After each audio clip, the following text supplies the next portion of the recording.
এখন সুদখোরও কুরবানি দিচ্ছে, ঘুষখোরও কুরবানি দিচ্ছে, ডাইরেক্ট বন্ধনের লোন তুলেও কুরবানি হয়ে যাচ্ছে। একেবারে কি বলবো, লোকের ছেড়ে নিয়েছেও কুরবানি চলছে, লোকের মেরে নিয়েছেও কুরবানি চলছে, এইভাবে চলছে। কারণ এখন তো আর এট এ টাইম রেজাল্ট পাওয়া যায় না, সেই সময় এট এ টাইম রেজাল্ট পাওয়া যেত। কুরবানি সর্বপ্রথম কে দিয়েছিল আপনাদের জানা আছে? কুরবানি সর্বপ্রথম অনেকে মনে করেন হযরত ইব্রাহিম আলাইহিস সালাম থেকে কুরবানি, না, কুরবানি হচ্ছে হযরত আদম আলাইহিস সালামের জামানা থেকে। আদম আলাইহিস সালামের দুই ছেলে ছিল হাবিল কাবিল, জানা আছে তো আপনাদের? সেই হাবিল কাবিল আল্লাহ পাক এই দুনিয়াটাকে সুন্দর করে পরিচালনা করার জন্য আল্লাহ একটা সিস্টেম আস্তে আস্তে আস্তে আস্তে একটা সিস্টেমে দুনিয়াটাকে চালু করেছিলেন। ভাই আমার দোস্ত আমার, আদম আলাইহিস সালাম যখন পৃথিবীতে আসলেন, পৃথিবীতে মানুষ হিসেবে আদম আলাইহিস সালাম তো একা, গোটা পৃথিবী শুধু একটাই। এই যেমন এখন আমরা ভাগ করেছি Bharat, Pakistan, Bangladesh, England, America, Japan, German, এইভাবে 256টা দেশ এখন কম বেশি আমরা ভাগ করেছি। তখন ছিল শুধু একটাই পৃথিবী। এই গোটা পৃথিবীর নেতা, গোটা পৃথিবীর বাদশা একজন, তিনি হচ্ছেন আদম আলাইহিস সালাম। আর একজনকে পাঠিয়েছিলেন, তিনি হলেন মা হাওয়া আলাইহিস সালাম। এই দুইজনের মিলনে আল্লাহ পাক জোড়া জোড়া বাচ্চা দিয়েছিলেন, জোড়া জোড়া বাচ্চা দিয়েছিলেন। তো তাদের সিস্টেম ছিল তৎকালীন সময়ে একটা ভাই বোনের বিবাহ জায়েজ ছিল, কারণ পৃথিবীতে আল্লাহ পাক এই মানব জাতিকে বিস্তার করার একটা সুন্দর ব্যবস্থা করেছিলেন। আস্তে আস্তে এটাকে হারাম করা হয়েছে। প্রথমের যিনি মেয়ে দ্বিতীয় ছেলে, এবং দ্বিতীয় যিনি ছেলে প্রথমের মেয়েকে বিবাহ করবে।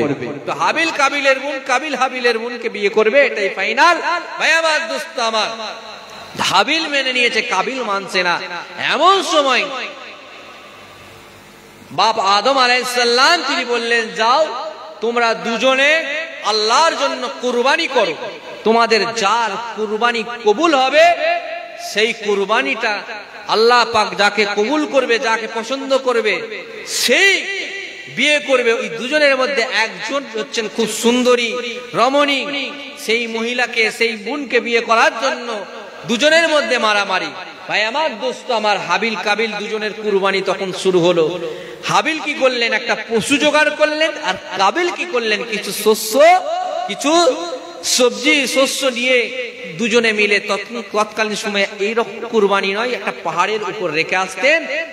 তখন কিন্তু ডাইরেক্ট এট এ টাইম রেজাল্ট পাওয়া যেত। এখন কিন্তু সে এট এ টাইম আর রেজাল্ট পাওয়া যায় না। এখন সুদখোরও কুরবানি দিচ্ছে, ঘুষখোরও কুরবানি দিচ্ছে, ডাইরেক্ট বন্ধনের লোন তুলেও কুরবানি হয়ে যাচ্ছে। একেবারে কি বলবো, লোকের ছেড়ে নিয়েছেও কুরবানি চলছে, লোকের মেরে নিয়েছেও কুরবানি চলছে, এইভাবে চলছে। কারণ এখন তো আর এট এ টাইম রেজাল্ট পাওয়া যায় না, সেই সময় এট এ টাইম রেজাল্ট পাওয়া যেত। দুই ভাই যখন পাহাড়ের উপরে রেখে আসলো, ভাই আমার দোস্ত আমার, বড় ভাই হাবিল যখন পশু রেখে এসেছে, আর ছোট ভাই কাবিল শস্য সবজি সব রেখে এসেছে, আল্লাহ পাক হাবিলের কুরবানিকে কবুল করলেন, সঙ্গে সঙ্গে ওখান থেকে জান্নাতে তুলে নিলেন। জোরে বলেন না সুবহানাল্লাহ। আল্লাহ পাক বললেন, এ নবী ইব্রাহিম, তোমার পছন্দের জিনিসটা আমাকে কুরবানি দাও। ইব্রাহিম আলাইহিস সালাম উট কুরবানি দিলেন। দ্বিতীয় দিন আবার স্বপ্ন দেখছে, তোমার পছন্দের জিনিসটাই আমাকে কুরবানি দাও। ইব্রাহিম আলাইহিস সালাম দেখছেন, তাহলে আমার কি কুরবানি কবুল হয়নি? তিনি আবার 100 উটকে কিনে কুরবানি দিয়ে দিলেন। তৃতীয় দিনও ফের স্বপ্ন দিচ্ছে, এ ইব্রাহিম নবী, তুমি তোমার পছন্দের জিনিসটাকে আমাকে কুরবানি দাও। এ মুসলমানের ছেলেরা, নওজওয়ানেরা, আলোচনা শেষ করে দেব, তবে শুনে রেখে দেন, হযরত নবী ইব্রাহিম আলাইহিস সালাম তেনার পছন্দের প্রিয় হযরত ইসমাঈল আলাইহিস সালামকে কুরবানি দিয়েছিল। আপনাদের জানা আছে, নবী ইব্রাহিম আলাইহিস সালাম জবাই করতে যাচ্ছে, তিনি থরথর করে কাঁপছেন। নবী ইসমাঈল সালাম তিনিও নবী, বাপও নবী, ছেলেও নবী, বাপ বেটা দুজন মিলে আল্লাহকে খুশি করেছেন। এমন সময় ইসমাঈল সালাম বলেন, এ আমার পিতা, আপনি ছুরিটা চালাতে পারবেন না, আপনি আপনার চোখটাতে একটা পেট্টি বেঁধে তুলে নিন, চোখটা ঢাকা দিয়ে দিন, কেননা যতই যাই হোক আমি আপনার সন্তান, আপনার আমার গলায় ছুরি চালাতে কষ্ট হবে। নবী ইব্রাহিম আলাইহিস সালাম চোখে পেটটি বেঁধে নিলেন, ছুরি চালাচ্ছেন। এমন সময় বিসমিল্লাহ আল্লাহু আকবার বলে যখন ছুরিটা চালিয়েছেন, জবাই হয়ে গেছে। নবী ইব্রাহিম আলাইহিস সালাম থরথর করে কাঁপছেন, আমি আমার সন্তানকে কুরবানি করে দিয়েছি, হ্যাঁ এবার আল্লাহকে খুশি করতে পেরেছি, এবার আল্লাহকে সন্তুষ্ট করতে পেরেছি। চোখের পেটটিটা যখন খুলে দেয়া হলো, এই যুবকেরা তরুণেরা হযরত নবী ইব্রাহিম আলাইহিস সালাম দেখতে পেলেন নবী ইসমাঈল আলাইহিস সালাম দাঁড়িয়ে আছে, একটা জান্নাতের দুম্বা পশু কুরবানি চলছে। তাই তিনটে পশুকে কুরবানি দেওয়া যায়। ভাই আমার, দোস্ত আমার, দুম্বা, ছাগল আর গাভী। গাভীর মধ্যে মোষ, গরু, ঢেলে গরু, গাই গরু সবই পড়ে, আর ছাগলের মধ্যে দুম্বা যা বলেন সব পড়ে। এই তিনটেই শুধুমাত্র কুরবানি দিতে পারবেন।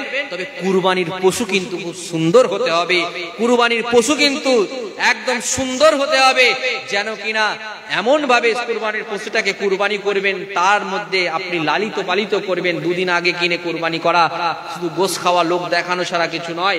ভাই আমার, দোস্ত আমার, আপনি কিছুদিন আগে অন্তত কিনবেন, যাতে করে ওই পশুটার প্রতি আপনার মায়া হয়।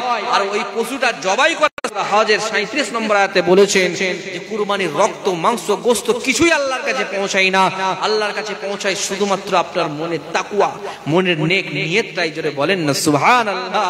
আর আপনি গরু কিনছেন 25,000 টাকা, এই বছর গরুর দাম কত? বিরাট হাই। ওরে বাপরে বাপ, 25-30 হাজার টাকা দিয়ে গরু কিনছে, আর কসাইও এত ডিমান্ড, কসাইরাও বলছে 3,000-4,000 লেবো। আর ইমাম সাহেব গরু জবাই করছে, বলছে 200 টাকা।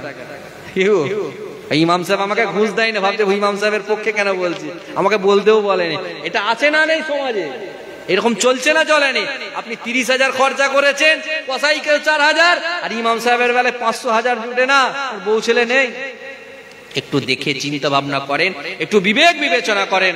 ভাই আমার, দোস্ত আমার, আজ যেখানে কুরবানি করবেন ওই জায়গাটা ভালো করে ঢাকা দিয়ে দেবেন, যেন আপনার ধর্মে অন্যের কষ্ট না হয়ে যায়। আপনার পাশে হিন্দু ভাইরা আছে, তারা যেন কষ্ট না পেয়ে যায়। কারণ এই ভারতবর্ষে হিন্দু মুসলিম আমাদের সবাইকে মিলেমিশে থাকতে হয়। লাকুম দীনুকুম ওয়ালিয়া দীন, আমার ধর্ম আমার কাছে, তার ধর্ম তার কাছে। ভাই আমার, দোস্ত আমার, বক্তব্য শেষ করব। আল্লাহ পাক যেন সকলের কুরবানিকে কবুল করেন। সকলে বলেন আল্লাহুম্মা আমিন।